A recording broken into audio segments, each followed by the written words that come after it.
Tháng 7 năm 2025, trong 7 phút ngắn ngủi, một trục vệ tinh chìm vào bóng tối, Starlink ngắt kết nối, Ukraine mất tín hiệu điều phối, hệ thống NATO bị mù tạm thời. Không phải do bom, không phải do gián điệp, chỉ là một lần khởi động lại thuật toán định tuyến theo lời giải thích duy nhất của Elon Musk.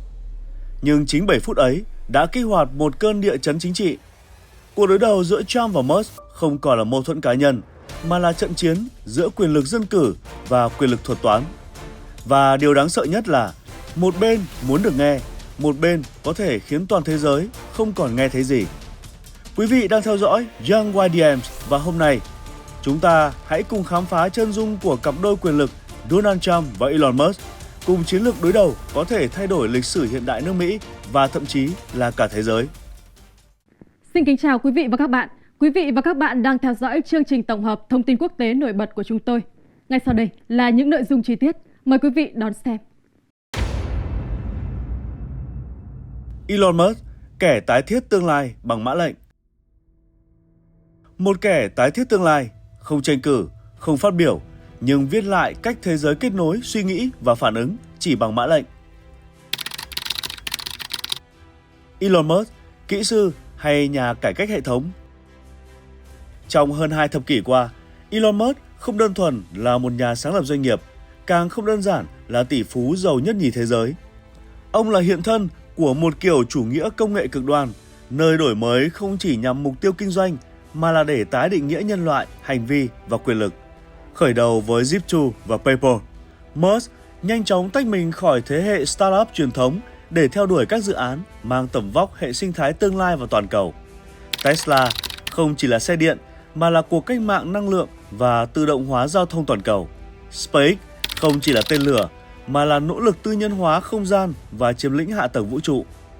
Neuralink không chỉ là công nghệ thần kinh mà là nỗ lực tích hợp trí tuệ con người vào chuỗi tiến hóa AI. xAI không chỉ là một công ty AI mà là đối trọng có chủ đích với các nền tảng AI bị ràng buộc bởi đạo đức, học viện hay quy tắc nhà nước. Người ta có thể trầm trồ trước sự khác biệt và vượt trội của mỗi công ty, song thực tế là mỗi công ty là một mắt xích và khi được đặt cạnh nhau, chúng không tạo nên một đế chế thương mại mà là một bản thiết kế thay thế cho hệ điều hành xã hội hiện tại. Elon Musk từng nói, tôi không quan tâm đến việc kiếm tiền, tôi quan tâm đến việc thay đổi tương lai. Và những gì đang có cho thấy ông không nói đùa. Khác với Jeff Bezos hay Mark Zuckerberg, những người mở rộng đế chế từ hệ sinh thái tiêu dùng, Musk thiết kế đế chế từ hạ tầng sống còn của nhân loại, giao thông, năng lượng, thông tin, chiến tranh, thậm chí cả nhận thức. Việc kiểm soát Starlink, hệ thống vệ tinh được NATO, Ukraine, Israel sử dụng cho liên lạc quân sự, đã cho thấy Musk không còn là đối tác công nghệ mà là điểm tựa chiến lược vượt ra ngoài cơ chế kiểm soát quốc gia.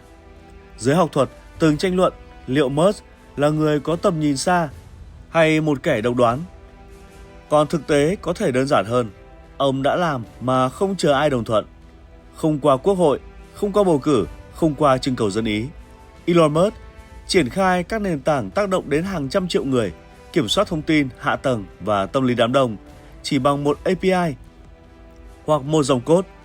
Nếu một tổng thống phải vượt qua cả hệ thống lập pháp để thông qua chính sách, thì Elon Musk chỉ cần cập nhật firmware để thay đổi hành vi hàng triệu chiếc xe Tesla.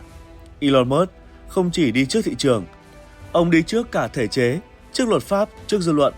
Và nếu thế giới ngày mai không còn do chính phủ vận hành, mà do phần mềm xác định, thuật toán lựa chọn và mạng lưới điều phối, thì vai trò thật sự của Elon Musk là gì? Người khởi nghiệp, nhà cải cách hay là người viết lại khế ước xã hội bằng mã lệnh thay vì hiến pháp?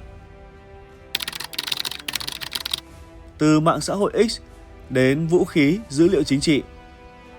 Khi Elon Musk mua lại Twitter vào cuối năm 2022 với mức giá 44 tỷ USD, nhiều người coi đây là một thương vụ đầy cảm tính. Nhưng chỉ một năm sau, việc thay đổi Twitter thành X đã cho thấy tầm nhìn thực sự không nằm ở thương hiệu mà ở việc viết lại cấu trúc và vai trò của một nền tảng truyền thông. Năm 2023, Musk tuyên bố X sẽ là một ứng dụng tổng thể tích hợp tài chính cá nhân như thanh toán, ví điện tử, tin tức thời sự real-time feed từ nguồn không kiểm duyệt, trí tuệ nhân tạo qua xAI, giao tiếp cảm xúc qua các lượt chia sẻ và tương tác đa tầng. Và quan trọng nhất, ý thức chính trị số được kiến tạo qua trải nghiệm cá nhân hóa từng phiên đăng nhập. Đây không chỉ là một nền tảng mà là một mô hình thể chế song song, vận hành bằng dữ liệu thay vì hiến pháp. Theo báo cáo từ Brookings Institution 2024 và phân tích của Chatham House, X là biểu hiện đầu tiên của cái gọi là ngăn xếp công nghệ có chủ quyền, một lớp hạ tầng quyền lực mà một cá nhân hoặc tập đoàn có thể sở hữu và điều phối, mà không cần sự ủy nhiệm dân chủ. Đến thời điểm hiện tại, Elon Musk không cần ứng cử, không xuất hiện trong bất kỳ chiến dịch bầu cử nào và tất nhiên không bị chất vấn bởi nghị viện nào. Thay vào đó, ông điều phối cuộc chơi từ vị trí hạ tầng không ai thay thế được. Starlink, mạng lưới vệ tinh làm nền tảng truyền thông quân sự dân sự cho hơn 50 quốc gia. XAI, AI có thể viết nội dung, dựng video, đề xuất chiến dịch. Phân tích dư luận thay thế bộ máy truyền thông truyền thống. X, nền tảng hiển thị, nơi mỗi lần người dùng vuốt tay là một lần dữ liệu chính trị bị tái định nghĩa. Trong một nền dân chủ, quyền lực đến từ lá phiếu, nhưng trong kiến trúc truyền thông mới, quyền lực đến từ việc quyết định cái gì được thấy, cái gì bị giấu. 4. Câu hỏi không có đáp án, ai kiểm soát, người kiểm soát. Trong khi các chính trị gia vẫn tranh luận về việc cấm TikTok, đánh thuế Meta hay đặt giới hạn với Google, thì Elon Musk đã xây dựng được một hệ thống truyền thông an ninh, dữ liệu độc lập, không dựa vào bất kỳ chính phủ nào. Nếu hệ thống dân chủ được sinh ra để chống lại quyền lực tuyệt đối, thì X cùng với Starlink và XAI đã đặt ra một thực tế mới. Quyền lực không cần tuyệt đối để chi phối tuyệt đối. Một hệ sinh thái mà ở đó, người nắm dữ liệu là người nắm cảm xúc và từ đó kiểm soát hành vi chính trị. American Party, đảng không cần ghế nhưng có võ. Năm 2025, khi nước Mỹ tiến sát kỳ bầu cử giữa khủng hoảng phân cực, tranh cãi hậu điều tra Nga-Trump AI và các vụ bê bối kiểm duyệt mạng xã hội chưa kịp lắng xuống, Elon Musk âm thầm kích hoạt một thực thể chính trị mới, American Party, đảng nước Mỹ do Musk hậu thuẫn.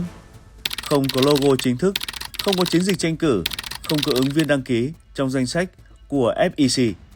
Nhưng ảnh hưởng của nó hiện diện rõ ràng qua feed đề xuất của hàng trăm triệu người dùng X, qua các tweet ẩn dụ của Musk, và qua cách giới chính trị Hoa Kỳ phải dè chừng từng dấu chấm hỏi của một CEO.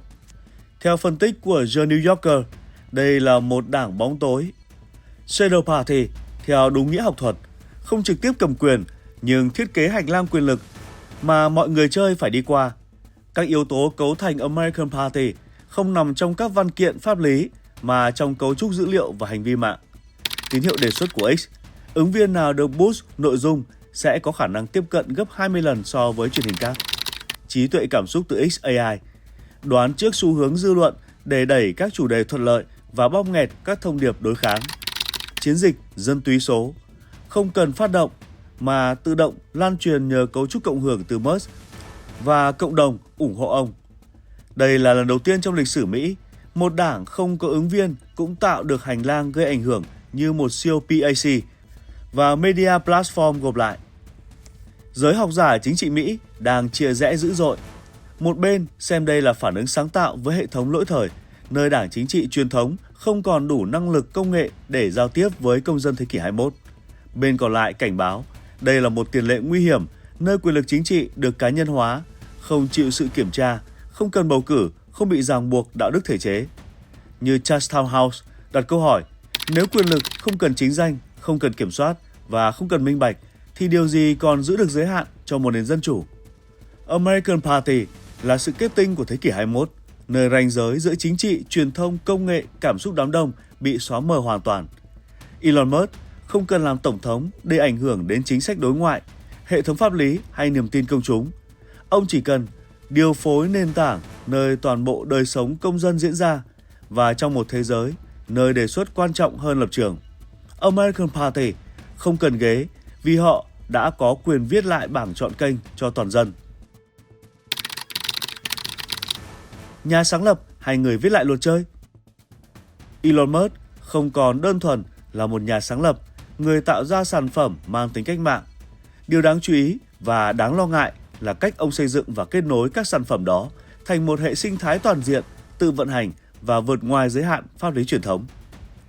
Trong hơn một thập kỷ, Musk đã tạo ra một chuỗi các nền tảng hạ tầng, mỗi cái mang vẻ bề ngoài của công nghệ nhưng ẩn bên trong là năng lực kiểm soát chiến lược ở cấp độ quốc gia, thậm chí siêu quốc gia. Starlink, mạng viễn thông không do quốc gia điều phối. Hơn 6.000 vệ tinh đang vận hành trên quỹ đạo thấp, cung cấp mạng quân sự lẫn dân sự cho các điểm nóng xung đột Ukraine, Israel, Đài Loan. Starlink hiện đã thay thế hoặc lấn át mạng lưới của NATO tại một số khu vực nhất định. Và điều đáng lo, quyền bật tắt không do liên minh quyết định mà do một doanh nhân ở Texas, giữ mã gốc là Elon Musk. XAI. AI không bị ràng buộc bởi đạo đức học viện hay kiểm soát nhà nước. XAI được thiết kế không để trung lập mà để nói sự thật như Musk hiểu nó. AI của XAI có quyền ưu tiên và định hướng các dòng cảm xúc chính trị, không phải dựa trên cân bằng quan điểm mà trên mô hình tối ưu tương tác và ảnh hưởng tâm lý. X, Twitter cũ, dòng máu của dư luận toàn cầu, không còn là mạng xã hội. X hiện là trung tâm truyền dẫn cảm xúc và thông tin chính trị, từ việc kiểm duyệt nội dung, xếp thứ tự tin tức, đến xác định ai được lan truyền. X đóng vai trò như một quốc hội kỹ thuật số, không do ai bầu chọn. Tesla Bot, bước đầu kiểm soát hành vi vật lý trong không gian sống. Không chỉ là người máy, Tesla Bot là nền tảng kết nối dữ liệu hành vi cá nhân trong không gian đô thị. Nó là mô hình đầu tiên kết nối giữa AI phản xạ không gian vật lý một cách trọn vẹn. Đây là mầm mống của hệ thống kiểm soát đô thị dựa trên công nghệ tư nhân. Khái niệm quyền lực không trách nhiệm đã từng được dùng để mô tả các đế chế tài chính thời hậu khủng hoảng năm 2008. Với Musk, thuật ngữ đó cần được nâng cấp. Trong một quốc gia dân chủ, luật pháp được viết bởi quốc hội, qua tranh luận, giám sát và kiểm soát quyền lực. Nhưng trong hệ sinh thái Musk, luật chơi được lập trình bằng API, không minh bạch, không có cơ chế khiếu nại và không ai được bỏ phiếu. Bởi vì một thay đổi trong thuật toán X có thể thay đổi kết quả bầu cử sơ bộ. Một dòng mã từ Starlink có thể làm NATO gián đoạn liên lạc. Một thiết lập lại mô hình XAI có thể khiến người dân ngừng tin vào báo chí truyền thống. Khi một cá nhân không do bầu cử chọn ra, không bị kiểm soát bởi pháp luật, nhưng lại sở hữu hạ tầng cảm xúc, truyền thông, quân sự và hành vi của hàng trăm triệu người, thì hệ thống chính trị nào đủ mạnh để kiểm soát người đó? Và nếu không ai có thể, liệu chúng ta có còn sống trong một nền dân chủ hay đã bước sang kỷ nguyên hậu dân chủ, nơi quyền lực không cần chính danh mà vẫn chi phối toàn bộ? Donald Trump, mối duyên với giới công nghệ. Từng là người gọi Elon Musk là bộ óc cần cho nước Mỹ, nhưng cũng là người đầu tiên dọa đập nát Amazon và Facebook. Vậy Trump thực sự muốn chinh phục công nghệ hay kiểm soát nó?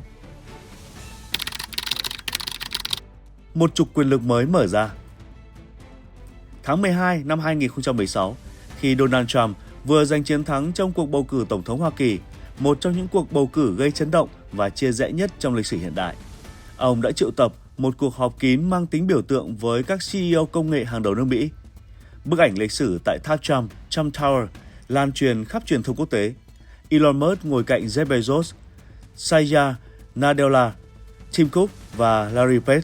Giới quan sát gọi đó là cuộc gặp giữa quyền lực cũ và quyền lực mới, giữa Nhà Trắng sắp tới và các đế chế hạ tầng kỹ thuật số. MIT Technology Review 2017. Không giống các CEO khác, vốn chủ yếu đại diện cho tập đoàn, Musk được mời với tư cách cá nhân và chính Trump đã đích thân đề cử ông vào Hội đồng Cố vấn Kinh tế và Đổi mới Quốc gia. Musk tham gia nhóm chuyên trách về hạ tầng, trí tuệ nhân tạo và đổi mới năng lượng. Ông là tiếng nói lớn trong chiến lược phục hồi ngành sản xuất nội địa bằng tự động hóa và đề xuất mô hình liên bang đầu tư vào dự án giao thông siêu tốc Hyperloop. Donald Trump với chủ nghĩa dân túy và tầm nhìn Make America Great Again đã từng công khai ca ngợi Musk. Chúng ta cần những bộ óc như Elon để làm nước Mỹ vĩ đại trở lại, không chỉ trên mặt đất mà cả trong không gian. Tuyên bố trong buổi họp báo đầu nhiệm kỳ tháng 1 năm 2017. Ở thời điểm đó, sự kết hợp giữa một tổng thống phi truyền thống và một nhà sáng lập lập dị dường như mở ra một chương mới cho nước Mỹ. Chính quyền cần tư duy phá cách để đối phó với Trung Quốc và làn sóng toàn cầu hóa. Musk cần vị thế chính trị để mở rộng ảnh hưởng SpaceX, Tesla và các dự án AI. Đó là khoảnh khắc hiếm hoi khi giấc mơ công nghệ tư nhân và quyền lực quốc gia tưởng như hòa là một. Một mặt trận mới được vẽ nên, Mỹ dẫn đầu thế giới không chỉ bằng vũ khí và đô la, mà bằng dữ liệu, tên lửa tư nhân và trí tuệ nhân tạo. Vấn đề là sự hợp tác ban đầu không đồng nghĩa với sự phục tùng lâu dài. Cả Trump lẫn Musk đều có điểm chung, họ không chịu nằm trong bất kỳ hệ thống nào. Trump không tin vào giới tinh hoa công nghệ, ông công kích Amazon, Google, Facebook. Musk không tin vào quan liêu chính phủ, ông chỉ trích Bộ Quốc phòng rút khỏi Hội đồng Cố vấn sau khi Mỹ rút khỏi Hiệp định Khí hậu Paris 2017. Cao trào đầu tiên đã hình thành từ đây. Một tổng thống muốn kiểm soát công nghệ vì lợi ích quốc gia, một kỹ sư muốn công nghệ tự quyết định tương lai loài người. Khi hai thực thể đều muốn viết lại luật chơi, dù bằng nghị định hay bằng mã nguồn, sớm muộn sẽ có mâu thuẫn. Và câu hỏi đặt ra không phải là ai đúng, mà là nền dân chủ sẽ nghiêng về ai? Người do dân bầu hay người nắm hệ điều hành của tương lai? Tình yêu chính trị, công nghệ phai nhạt. Sau khởi đầu mật ngọt với giới công nghệ năm 2016-2017, rất nhanh chóng sau đó, Donald Trump thể hiện bản năng cố hữu, không chia sẻ spotlight với bất kỳ ai, đặc biệt là những kẻ không phục tùng. Bắt đầu từ năm 2018, mối quan hệ giữa Trump và thung lũng Silicon chuyển hướng căng thẳng. Năm 2018, Trump công khai chỉ trích Amazon, cáo buộc Jeff Bezos trốn thuế, bóp nghẹt bán lẻ truyền thống và thao túng báo chí. Amazon đang gây thiệt hại lớn cho các nhà bán lẻ nộp thuế, Trump tweet tháng 3 năm 2018. Năm 2019, ông gọi Facebook và Google là đảng đối lập mới, cho rằng họ kiểm duyệt tiếng nói bảo thủ và thiên vị các nhà báo tự do cánh tả. Không còn là đồng minh đổi mới, giới công nghệ trở thành mục tiêu chính trị của Tổng thống Trump. Sau cuộc bầu cử Tổng thống đầy tranh cãi năm 2020 và cuộc bạo loạn tại Điện Capitol ngày 6 tháng 1 năm 2021, hàng loạt nền tảng công nghệ đã có động thái chưa từng có tiền lệ. Twitter, Facebook, YouTube đồng loạt cấm vĩnh viễn hoặc vô thời hạn tài khoản của Donald Trump. Viện dẫn, nguy cơ kích động bạo lực và lan truyền thông tin sai lệch. Đây không chỉ là quyết định kiểm duyệt nội dung, đây là một cú đánh chính trị, công nghệ nghiêm trọng nhất từng xảy ra trong một nền dân chủ phương Tây. Một Tổng thống Hoa Kỳ, người kiểm soát nút hạt nhân, không thể đăng bài trên mạng xã hội, nhưng chế trêu thay, người mở lại micro công nghệ cho Trump lại chính là Elon Musk.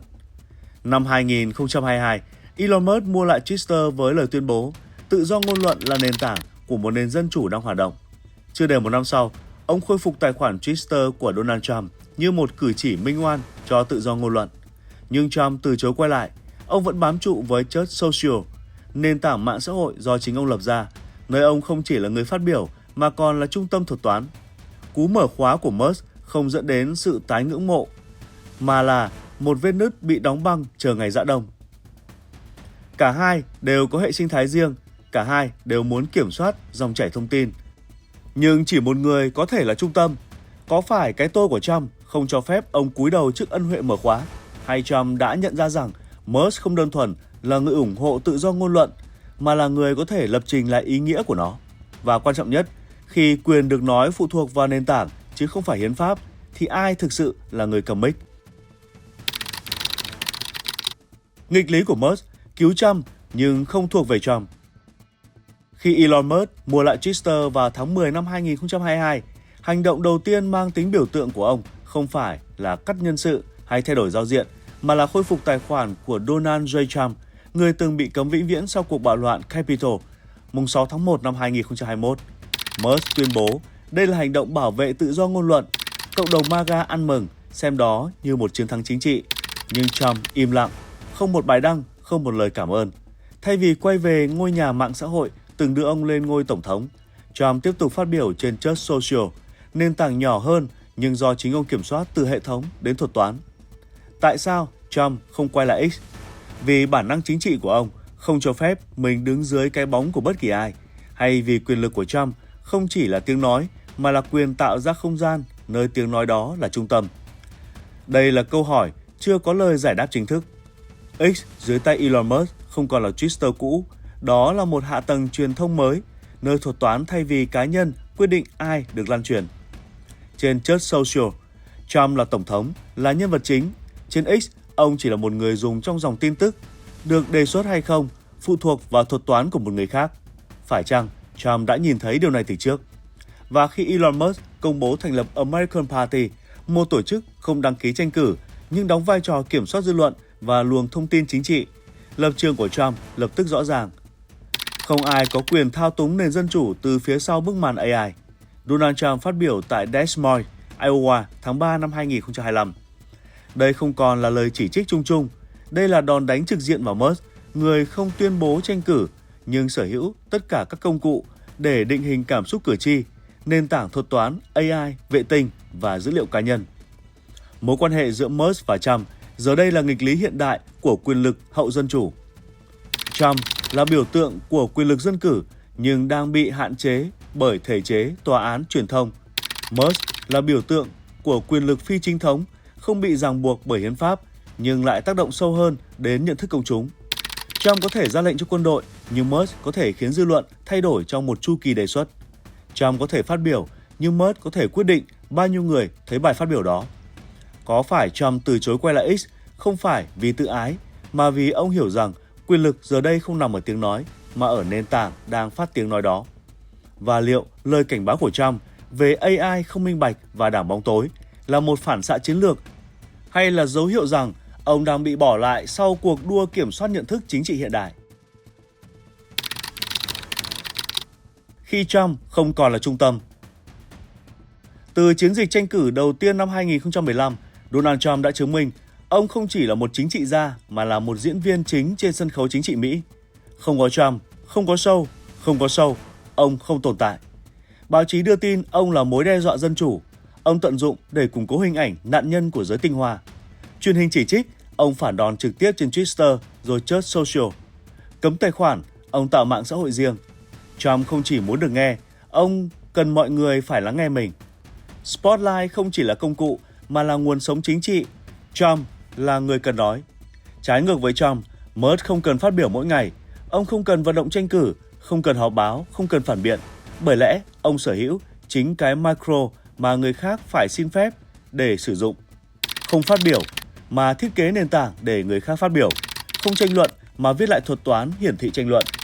Không cấm ai, chỉ cần bóp nghẹt tần suất đề xuất là đủ để khiến người đó biến mất khỏi dư luận. Nếu Trump là người dẫn chương trình, thì Musk là người viết mã vận hành chương trình đó. Trump đại diện cho quyền lực dân cử, hướng ngoại, ồn ào, cá nhân hóa. Musk đại diện cho quyền lực hạ tầng, thầm lặng, hệ thống, phi cá nhân. Vấn đề không chỉ là hai cá nhân đối đầu, mà là hai mô hình kiểm soát quyền lực đang va chạm. Trump muốn chiếm diễn đàn, Musk thiết kế diễn đàn. Trump phát biểu trực diện, Musk điều phối luồng hiển thị. Trump được bầu chọn, Musk không cần bầu. Trump bị kiểm soát bởi thể chế, Musk kiểm soát chính nền tảng thể chế dựa vào. Và nghịch lý nằm ở chỗ, Trump có thể phát biểu mỗi ngày, nhưng nếu Musk bóp tầm nhìn của thuật toán, thì cả triệu người ủng hộ không còn thấy ông nữa. Và khi đó, ông không còn là trung tâm. Một người ồn ào bốc đồng luôn bị báo chí giám sát, nhưng bị kiểm soát bởi bầu cử, nhiệm kỳ và luật pháp.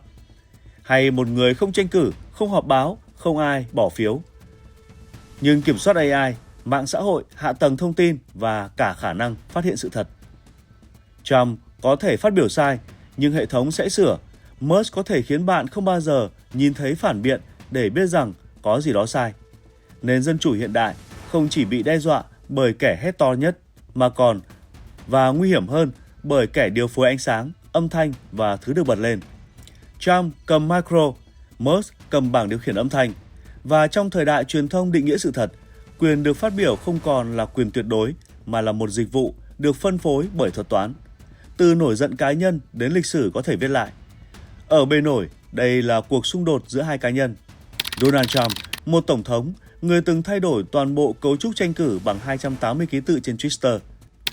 Elon Musk, một kỹ sư công nghệ, người không cần phát biểu mà vẫn kiểm soát dòng hiển thị phát biểu của toàn thế giới. Nhưng ở tầng sâu, đây là trận chiến giữa hai mô hình vận hành quyền lực trong thế kỷ 21. Quyền lực dân cử, Trump, dựa trên bầu cử, ủy quyền, lập pháp bị ràng buộc bởi hiến pháp và nhiệm kỳ cần phát biểu và vận động quần chúng có thể bị luận tội. Quyền lực thuật toán, Musk, dựa trên nền tảng dữ liệu AI, không có cơ chế kiểm soát độc lập, điều phối ai được thấy ai, không thể bị luận tội vì không giữ chức vụ. Một bên đại diện cho dân chủ truyền thống, một bên đại diện cho hạ tầng hậu dân chủ, nơi quyền lực không cần danh phận, chỉ cần thiết kế đúng hệ thống. Nhiều nhà quan sát cho rằng Trump đang chiến đấu vì nền dân chủ, nhưng cũng có giả thuyết rằng ông không chống lại quyền lực công nghệ vì sợ nó thao túng, mà vì ông muốn trở thành người duy nhất có quyền thao túng. Bằng chứng là Truth Social, nền tảng mà ông sáng lập, không phải mạng xã hội mở, mà là một hệ sinh thái nơi mọi thuật toán đều xoay quanh cái tên Donald J. Trump. Trong thế giới mà ai kiểm soát thông tin sẽ kiểm soát thực tại, Trump không thể chấp nhận mình chỉ là một người dùng trong nền tảng của người khác, dù đó là Elon Musk, người từng cứu ông khỏi cái chết số hóa sau năm 2021. Trump không chống AI vì sợ mất kiểm soát. Phải chăng ông sợ người khác viết lại luật chơi mà không có ông trong đó? Vậy nếu Trump giành lại quyền lực vào năm 2026, ông sẽ làm gì với hệ sinh thái mà Elon Musk và các tập đoàn công nghệ đang chi phối?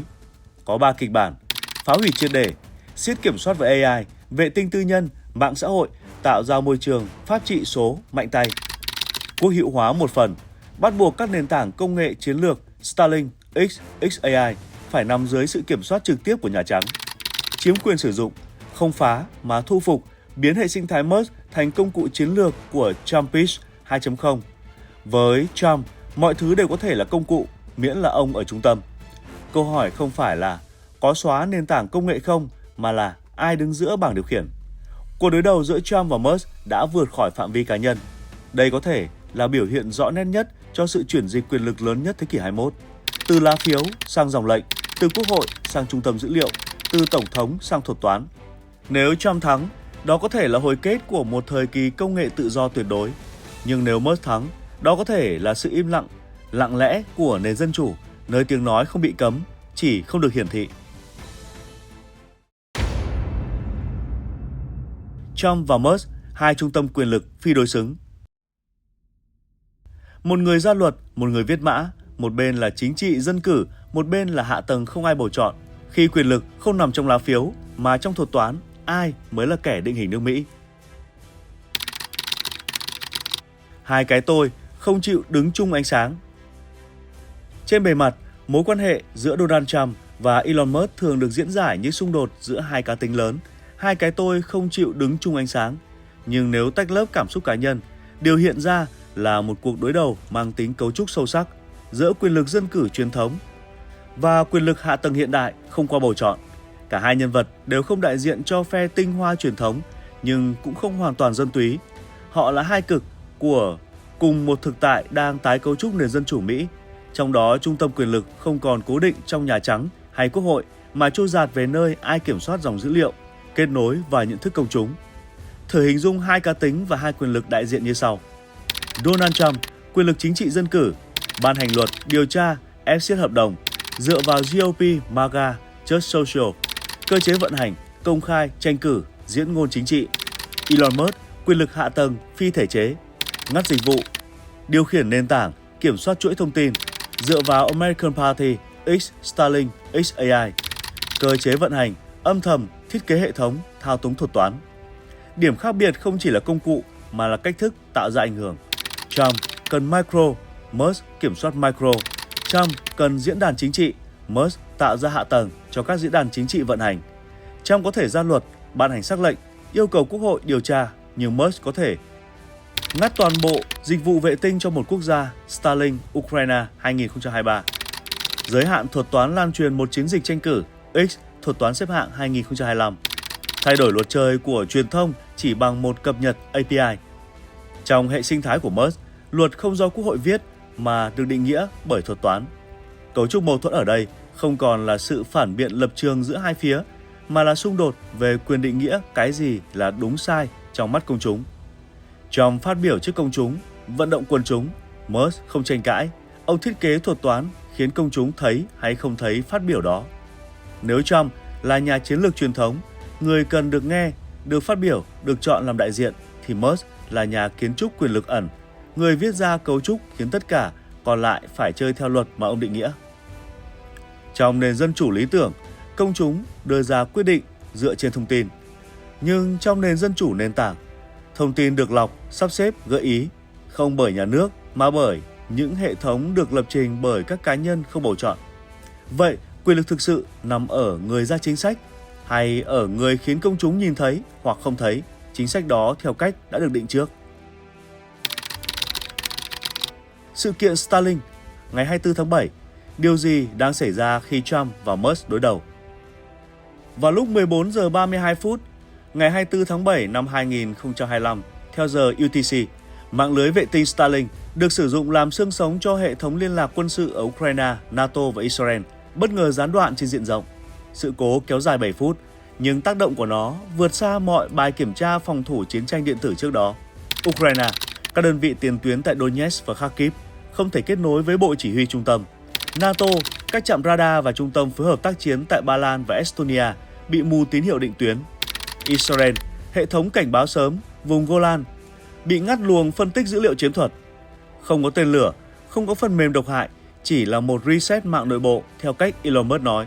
Ngày 25 tháng 7 năm 2025, Elon Musk đăng trên nền tảng X, Twitter cũ, chỉ một dòng, không giải thích, không điều trần, không xin phép. Nhưng chính dòng tweet đó là biểu tượng cho sự thật mới của thế giới.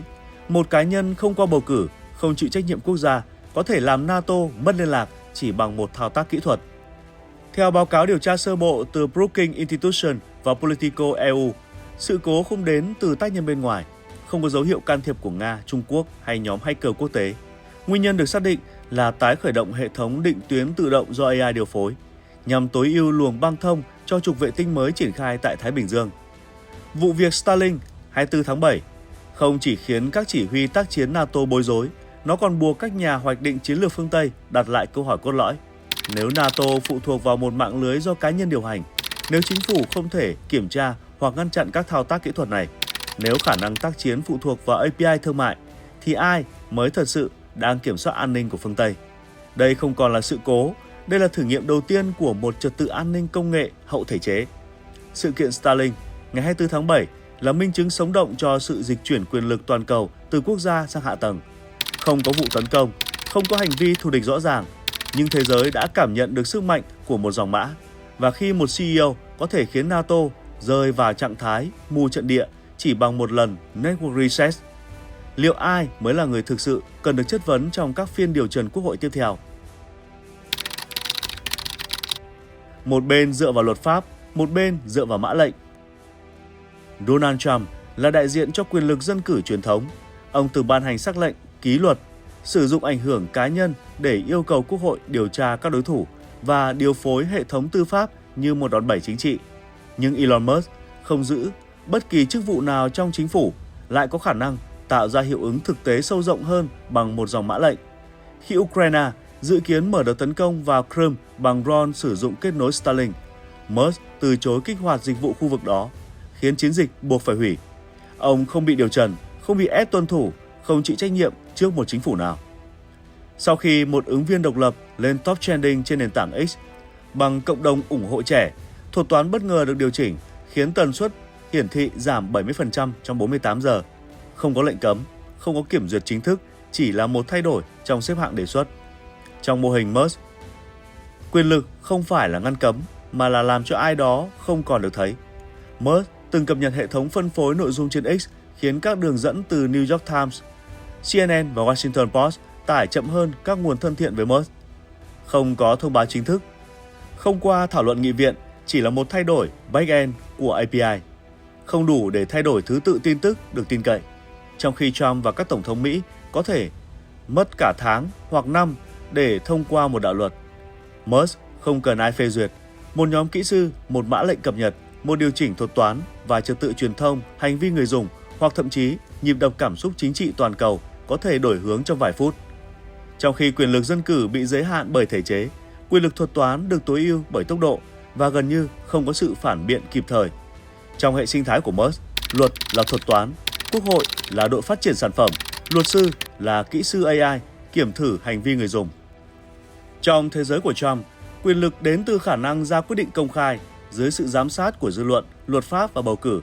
Trong thế giới của Musk, quyền lực đến từ khả năng viết lại cách mọi người nhìn thấy thế giới mà không ai kịp phát hiện điều đó đã thay đổi khi nào. Và nếu luật được viết lại bằng mã lệnh thay vì bằng phiếu bầu, thì ai là người kiểm soát luật và ai kiểm soát người đó? Nếu chính phủ không kiểm soát nền tảng thông tin, Nếu nền tảng không bị ràng buộc bởi nguyên tắc dân cử, nếu AI được thiết kế để tối ưu thời gian người dùng thay vì tối ưu chân lý, thì ai đang định nghĩa cái gọi là đúng trong xã hội hiện đại? Là người phát biểu hay người viết thuật toán chọn bài phát biểu được hiển thị? Một người nắm luật, một người nắm kết nối. Trong một nền dân chủ lý tưởng, quyền lực được phân bổ, kiểm soát và cân bằng qua 3 trụ cột: lập pháp, hành pháp, tư pháp. Nhưng thế kỷ 21 đã xuất hiện một quyền lực thứ tư không được ghi trong hiến pháp nhưng có khả năng vô hiệu hóa cả 3 trụ cột truyền thống, quyền lực hạ tầng. Và cuộc đối đầu giữa Donald Trump và Elon Musk chính là hình ảnh thu nhỏ cho xung đột này. Trump nắm luật, Musk nắm kết nối, một người đại diện cho quyền lực dân cử, một người đại diện cho quyền lực định tuyến. Đây không phải là lý thuyết chính trị, đây là các ví dụ đang xảy ra ngay lúc này. Về tự do ngôn luận, hiến pháp Mỹ, tu chính án thứ nhất khẳng định không ai được cấm nói, nhưng nếu một nền tảng như X, Twitter giới hạn hiển thị bài đăng dựa trên xếp hạng thuật toán, nếu nội dung được cho là tự do không lọt được vào feed đề xuất, nếu người nói vẫn nói nhưng không ai thấy, không ai biết, không ai nghe, thì quyền tự do đó chỉ còn tồn tại về mặt pháp lý, không còn hiệu lực thực tế. Luật an ninh quốc gia, Quốc hội có thể chi hàng trăm tỷ USD cho quốc phòng, nhưng nếu mạng lưới liên lạc chiến lược như ở Ukraine, Israel, NATO phụ thuộc vào Starlink, và nếu Elon Musk có thể tạm ngắt hệ thống này trong 7 phút, sự kiện ngày 24 tháng 7 năm 2025, thì quốc gia đó mất khả năng vận hành mà không cần bị xâm lược. An ninh quốc gia không bị tấn công, nó bị ngắt API. Luật pháp là tuyên bố chính thức của quyền lực. Kết nối là đường dẫn quyền lực đi vào đời sống. Và trong thế giới đó, một tổng thống có thể ban hành điều gì là đúng. Nhưng một CEO nắm quyền quyết định công chúng có nhìn thấy cái đúng đó hay không. Elon Musk, chiến lược im lặng kiểm soát. Không tranh cãi, không đối đầu trực diện. Nhưng từng dòng mã, từng bản cập nhật thuật toán đều được thiết kế để bóp nghẹt không gian tranh luận. Trong khi Trump kêu gọi từ sân khấu, Musk chỉ cần chạm một nút và dòng tin tức đối lập biến mất khỏi feed của hàng triệu người. Đây không phải là quyền lực diễn ngôn, đây là quyền lực của hạ tầng.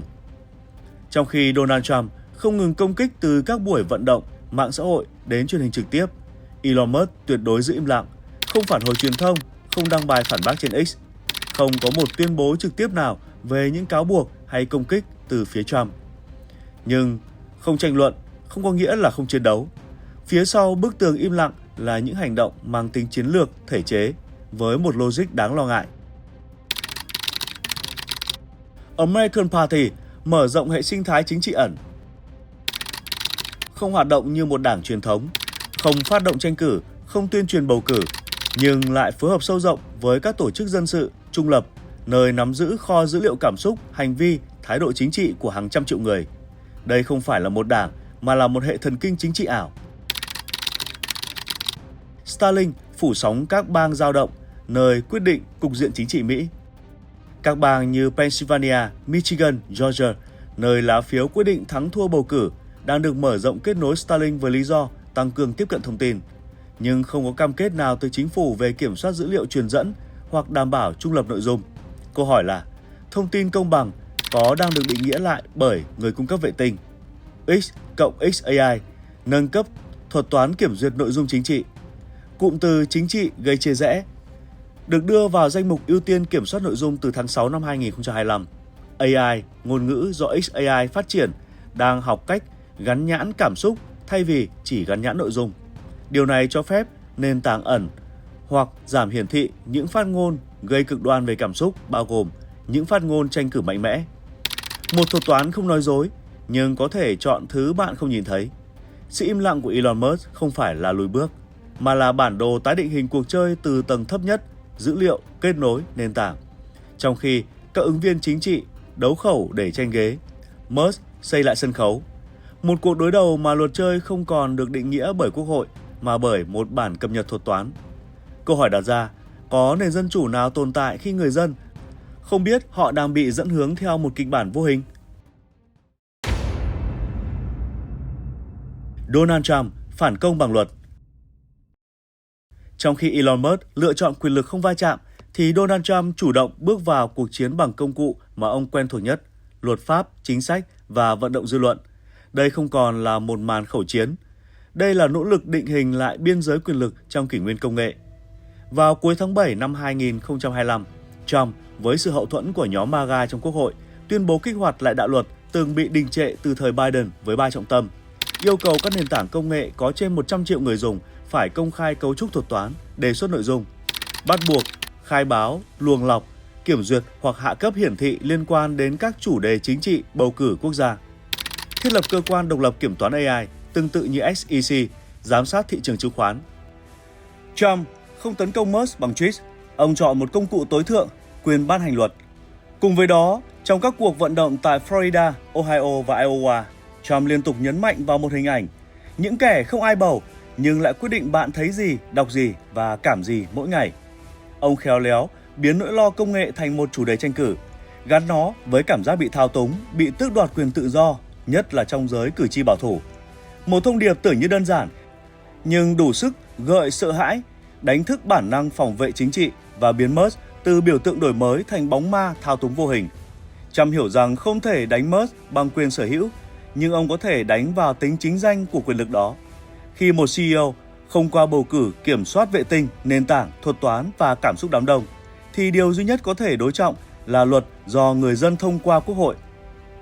Đây không còn là cuộc chiến giữa hai cá nhân, mà là trận quyết đấu giữa quyền lực lập trình và quyền lực hiến định. Trận chiến không đồng trục. Elon Musk không ra tranh cử, không phát biểu tại Quốc hội, nhưng ông kiểm soát dòng cảm xúc số thông qua XAI và thuật toán cá nhân hóa.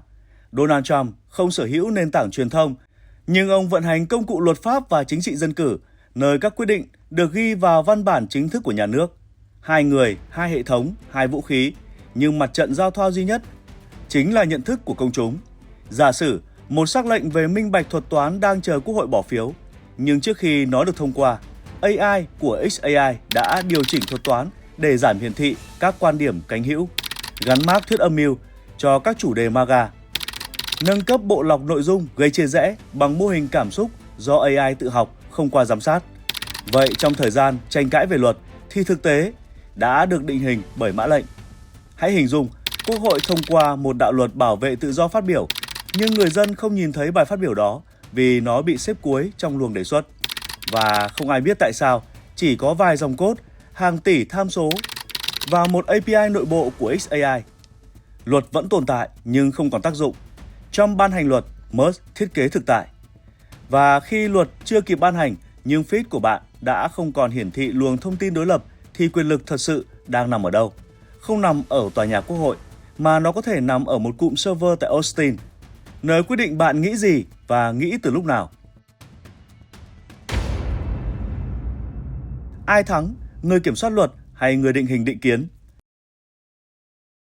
Giả định Donald Trump buộc X phải công khai cấu trúc thuật toán theo đạo luật an ninh thuật toán quốc gia, nhưng X do XAI vận hành chỉ cần định nghĩa lại nội dung trung lập để lách luật. Khi định nghĩa không đến từ luật mà đến từ dòng mã nội bộ thì ai thật sự nắm quyền? Quốc hội có thể tranh luận, Trump có thể ký sắc lệnh, các kênh tin truyền thông có thể đưa tin. Nhưng nếu không ai còn thấy bài viết đó trên mạng xã hội, nếu video phân tích bị gắn cờ, nếu hashtag bị tắt hiển thị, thì liệu công chúng còn thực sự biết rằng luật đó tồn tại? Luật pháp chỉ sống nếu nó được thảo luận. Nhưng quyền lực của nền tảng có thể làm cho nó chết trong im lặng. Trong một thế giới nơi AI không trung lập, nơi dữ liệu đào tạo mô hình đến từ định kiến, liệu có phải người thắng cuộc thật sự không phải là người viết luật mà là người viết môi trường tiếp nhận luật? Chính phủ Mỹ có thể đặt ra luật, nhưng không sở hữu Twitter nay là X, không kiểm soát Starlink, không viết ra thuật toán của XAI. Elon Musk vừa là người thiết kế hạ tầng, vừa kiểm soát thuật toán, vừa chi phối hệ sinh thái phân phối thông tin. Trump, dù là tổng thống, cũng có thể bị không hiện trên nền tảng. Trong kỷ nguyên nền tảng, dân cử phát biểu không đồng nghĩa được nghe. Quyền lực thực sự có thể không nằm trong nghị trường mà trong feed cá nhân mỗi công dân. Trump có thể ra lệnh kiểm soát nền tảng, nhưng nếu Starlink không tuân thủ, Musk có thể ngắt truy cập ở các bang then chốt dưới danh nghĩa an toàn hệ thống. Cả hai không còn chỉ là cá nhân mà là biểu tượng của hai hệ quyền lực. Chính trị có bầu cử, công nghệ không bầu chọn. Câu hỏi không còn là ai đúng, mà là khi dân chủ vận hành bằng hạ tầng tư nhân thì lá phiếu còn đủ sức quyết định hay chỉ là một tín hiệu được phân tích, lọc và xếp hạng như mọi dòng dữ liệu khác. Thông tin vừa rồi đã khép lại chương trình của chúng tôi. Cảm ơn sự đồng hành của quý vị và đừng quên theo dõi kênh để cập nhật thêm nhiều thông tin thời sự khác. Xin kính chào và tạm biệt quý vị.